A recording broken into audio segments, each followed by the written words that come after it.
Good evening, students. Welcome to G All India English Solution. Today we will discuss the most important lines, source, setting, genre of Macbeth. So, without delay, come to the point. Source: Raphael Holinshed's The Chronicles of England, Scotland and Ireland, second edition 1587.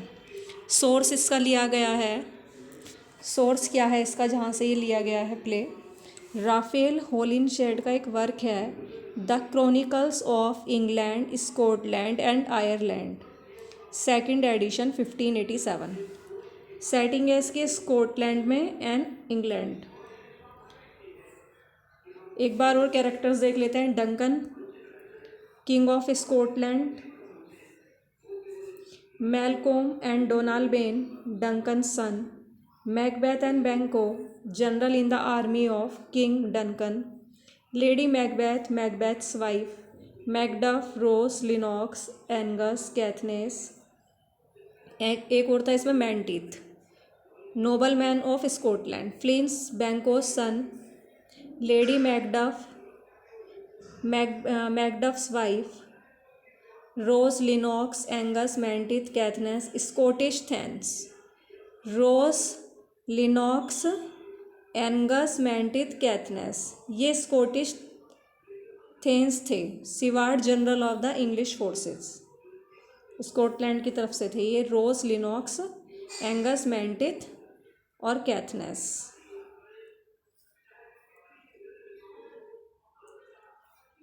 और इसमें Macduff, Ross, Lennox, Angus, यहाँ Macduff है. ये noble man of Scotland है. Siward general of the English forces. Hecate, queen of the witches. तो who is the queen of the witches? Hecate. 3 witches. Famous scene है इसमें. 3 witches scene, porter scene, dagger scene है यहाँ पे और banquet scene, दावत का सीन भी दिखाते हैं. स्लीप वॉकिंग सीन है और गन पाउडर्स प्लॉट. दोबारा देख लेते हैं. 3 विचेस सीन है और 3 witches scene, porter scene, dagger scene, banquet scene, sleepwalking scene, gunpowder plot. Now come to the most important speech or lines. Fair is foul and foul is fair. Witches बोलती हैं act first scene first में कि fair is foul and foul is fair. Fair means अच्छा, foul means बुरा. तो जो अच्छा है वही बुरा है और जो बुरा है वही अच्छा है. तो विचेस ये लाइन इसलिए बोलती हैं कि फेयर इज़ फाउल, कि जो अच्छा है वही हमारे लिए बुरा है. तो उसका डिक्लाइन करने में हमें टाइम नहीं लगेगा जो फाउल होगा, लेकिन जो अच्छा है वही हमारे लिए बुरा है उसको तो भटकाने में हमें समय लग जाएगा. अब मे भी वो हम सक्सेसफुल ना रहें अपने काम में. तो विच इज़ यही बोलती हैं कि fair is foul, foul is fair, कि जो अच्छा है वही हमारे लिए बुरा है और जो बुरा है वो तो हमारे लिए अच्छा ही है. तो ये मैकबेथ इसमें एम्बिशियस बहुत ज़्यादा था. ये इसके अंदर एम्बिशन थी, तो यही इसके पतन का कारण भी रहा कि इसमें महत्वाकांक्षाएँ ज़्यादा थी. तो महत्वाकांक्षा जब इन्होंने और ज़्यादा बढ़ा दी विचेज़ ने, उसे कह करके कि तुम किंग ऑफ स्कॉटलैंड बनोगे, बाद में तो यही बोल दिया था उन्होंने.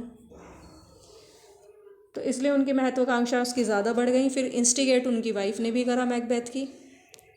तो इसलिए वो मर्डर करने से फिर डरा नहीं. वो फर्स्ट टाइम वो डर रहा था डंकन का मर्डर करते हुए, लेकिन उसके बाद वो बिल्कुल भी नहीं डरा. बाद में उसने कई मर्डर करवाए भी और करे भी. There is no art to find the mind's construction in the face. Duncan act first scene fourth में बोलते हैं कि there is no art to find the mind's construction in the face, कि कोई भी कला ऐसी नहीं है जो चेहरे में मन के रचना को ढूंढ सके. कहने का मीन्स ये है, कोई भी एक कला ऐसी नहीं है जो चेहरा देखकर इंसान के ये बता दे कि उसके मन में क्या चल रहा है.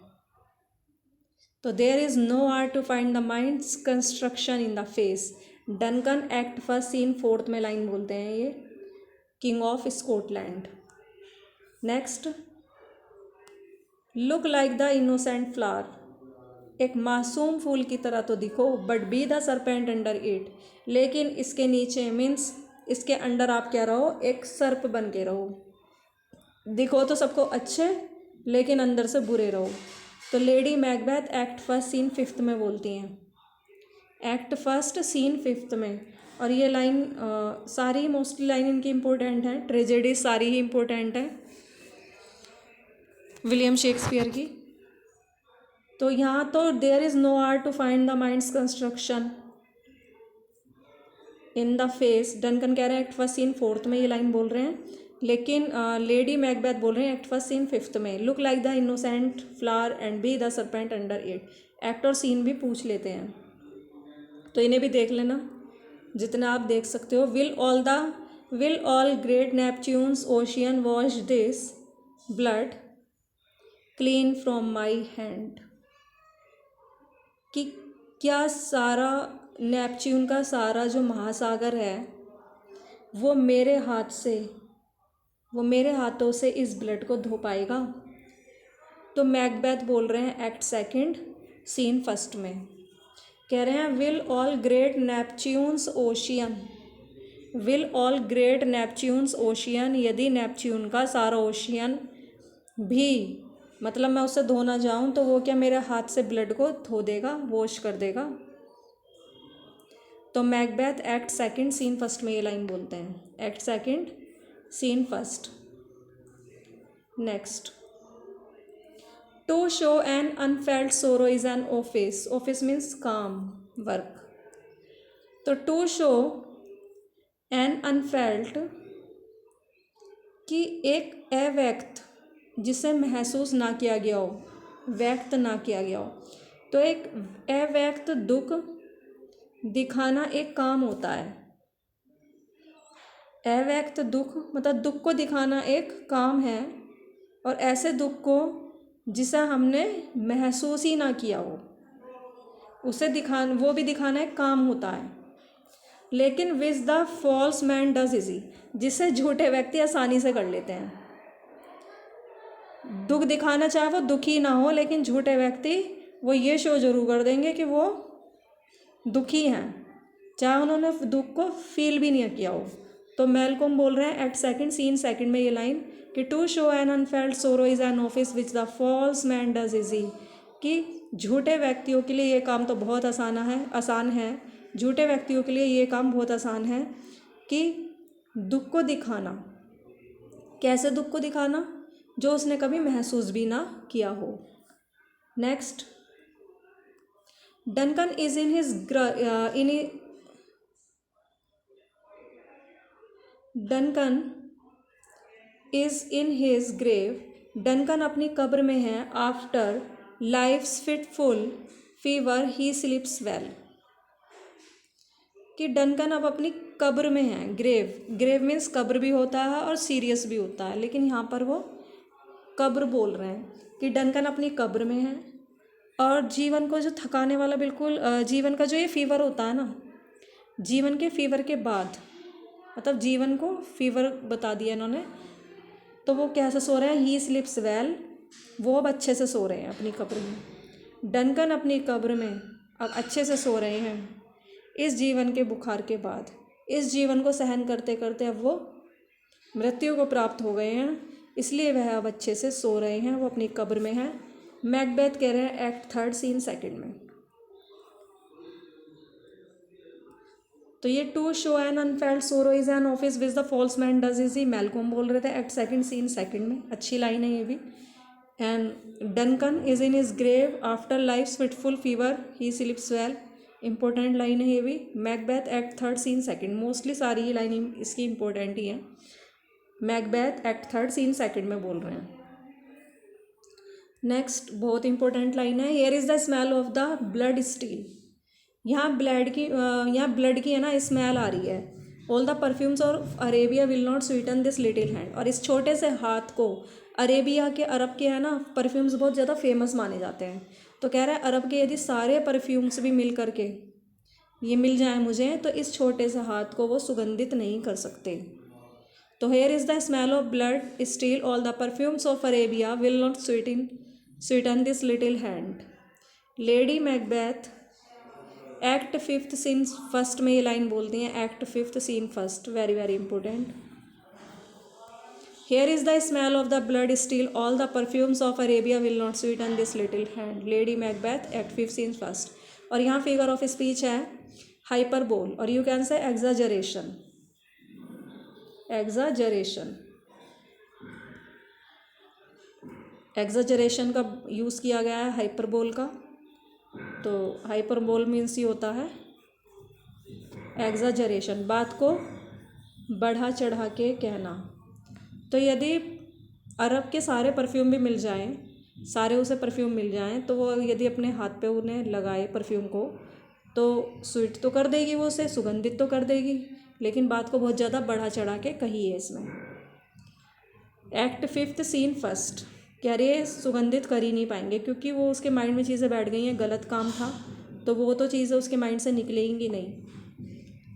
Next, what is done can not be undone. जो हो गया सो हो गया, कैन नॉट बी अनडन, दोबारा उसे मतलब ठीक ही नहीं किया जा सकता। What is done can not be undone. तो लेडी मैकबेथ कह रही हैं एक्ट फिफ्थ सीन फर्स्ट में सेम ही है एक्ट और सीन कि what is done can not be undone. जो हो गया कैन नॉट बी अनडन, उसे अब कुछ भी उसमें सुधार नहीं किया जा सकता। अनडन, उसे दोबारा कुछ भी नहीं किया जा सकता। Lady Macbeth act fifth scene first में लाइन बोलती हैं टुमारो एंड टुमारो। देखो ये 2011 में लाइन पूछी गई है और 2016 में भी पूछी गई है।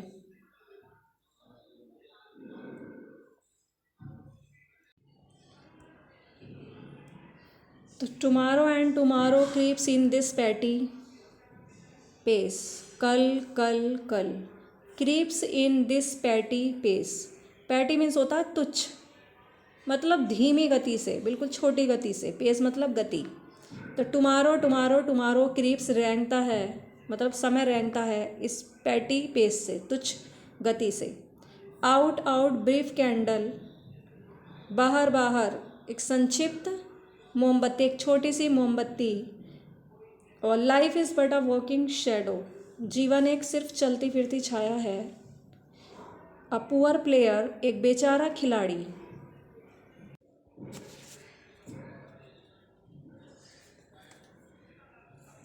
दैट स्ट्रट्स एंड फ्रेट्स, अब यहाँ पर ये है that struts, STRUTS, that struts and frets. जो स्ट्रट्स करता है, स्ट्रट मीन्स होता है अकड़, जो अकड़ से चलता है, और फ्रेट्स और चिड़चिड़ेपन में चलता है। कैसे चलता है? स्ट्रेट्स में और फ्रेट्स में चलता है, अकड़ में चलता है और फ्रेट्स में चलता है। He is hour upon the stage. Struts and frets के बाद लिख लीजिए आप ये, he is hour upon the stage, upon the stage, and then is heard no more, and then is heard, HEARD, heard no more। और stage पर घंटे तक रहता है, और कैसे चलता है? अकड़ से चलता है, स्ट्रट से, फ्रेट से चलता है, चिड़चिड़ेपन में चलता है। And then is heard no more, और फिर कभी नहीं सुना जाता,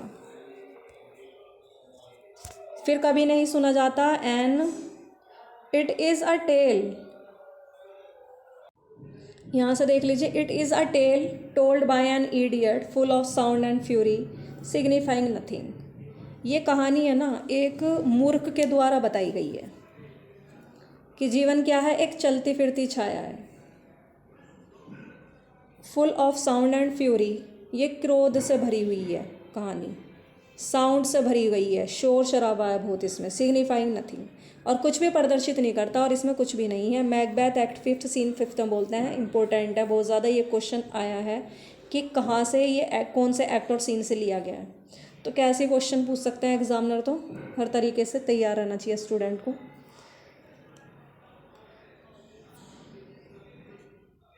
तो tomorrow and tomorrow and tomorrow creeps in this petty pace, out out brief candle, life is but a walking shadow, poor player. कल कल कल, ये समय बहुत ज़्यादा धीमी गति से चलता है, तुच्छ गति से चलता है। Out out brief candle, life is but a walking shadow, कि ये जीवन एक चलती फिरती छाया है। अ पुअर प्लेयर, एक बेचारा एक खिलाड़ी आता है स्टेज पर। स्ट्रट्स एंड फ्रेट्स, अभी बताया मैंने आपको, स्ट्रट्स एंड फ्रेट्स, ये यहाँ पे पूरी नहीं दी गई, यहाँ पे लाइन ये स्ट्रट्स एंड फ्रेट्स। अकड़ से चलता है, फ्रेट्स चिड़चिड़ेपन में चलता है।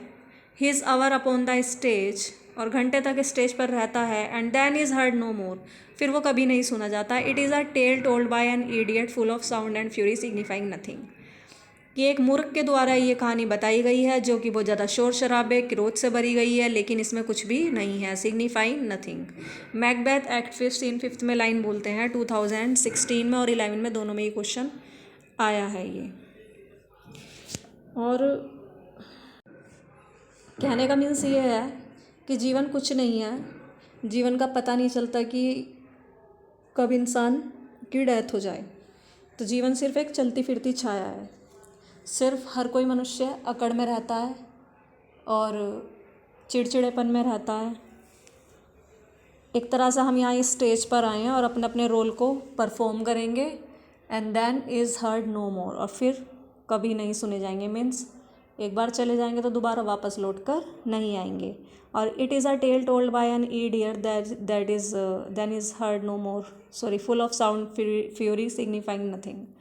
ये एक कहानी है, it is a tale told by an idiot, जो कि किसी मूर्ख ने बोली है, मूर्ख के द्वारा बताई गई है। Full of sound and fury signifying nothing, और यह साउंड से भरी हुई है, काफ़ी शोर शराबा है, जीवन में कंटिन्यू चीज़ें चलती रहती हैं, संघर्ष है, टेंशन है, लेकिन क्रोध भी है, लेकिन प्रदर्शित कुछ नहीं होता, मीन्स दिखाने के लिए सब कुछ है, लेकिन वास्तव में रियल में इसमें कुछ भी नहीं है। तो मैकबेथ एक्ट 5 सीन 5 में लाइन बोलते हैं। और मैकबेथ फर्स्ट परफॉर्म किया गया था 1605 और 16 to 1606। इनकी चारों ट्रेजेडी और कॉमेडी की डेट वगैरह अच्छे से याद कर लेना। 1605 to 1606, फर्स्ट प्रिंटेड 1623। और ये किस प्रकार का प्ले है? ये ट्रेजेडी है, दुखांत है, सब कुछ दुखी दुख है इसमें, ट्रेजेडी। थोड़ा बहुत कॉमिक रिलीफ मिलता है इसमें, कॉमिक रिलीफ मिलता है पोर्टर सीन में। शराब पी रहते हैं द्वारपाल वहाँ पे बैठे हुए, तो उस टाइम वहाँ कॉमिक रिलीफ होता है, जैसे कोई लंबी सी ऐसे ट्रेजेडी है और वहाँ थोड़ा बहुत हंसी का सीन दिखा दिया जाए, that is called comic relief. Setting इसकी स्कॉटलैंड इंग्लैंड तो है ही, और इन्वर्नेस भी है इसकी setting, Inverness, Scotland and England. Thanks for watching this video, please like, subscribe and share.